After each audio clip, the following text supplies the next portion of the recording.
And finally অনেক দিন পরে আমি আমার সরস্বতী পুজোর ভিডিও নিয়ে চলে এসেছি। আর ঠাকুর দেখে পছন্দ করে একেবারে বাড়ি নিয়ে আসার পরে আমরা সকলে প্রিপারেশন শুরু করে দিয়েছি। এই যে আলপনা করছে আমাদের শর্মিলা, আর এই অকাজের মেয়েগুলো অকাজই করছে। তারপরে অনেকক্ষণ সময় লাগছিল বলে আমরা সকলে মিলে হাত লাগিয়ে দিয়েছি আলপনার কাজে। আর পরের দিন ভোরবেলায় পুজো আরম্ভ হয়ে গেছে আর পুজো করতে সকলে বসে পড়েছি। ফাইনালি পুজো হয়ে যাওয়ার পরে আমাদের সকল বড়রা এবং আমরা সকলে মিলে রান্নাবান্নার কাজে হাত দিই। এই যে কাকু হেল্প করছে। তারপরে রান্নাবান্না হওয়ার পরে ভোগ প্রসাদ খেতে সকলে বসে পড়েছি।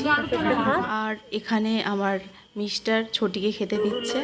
তারপরে বিকেলে সকলে তৈরি হয়ে চলে আসি। প্রত্যেক বছরের মতো এবছর আমাদের মিউজিক্যাল চেয়ার হচ্ছে।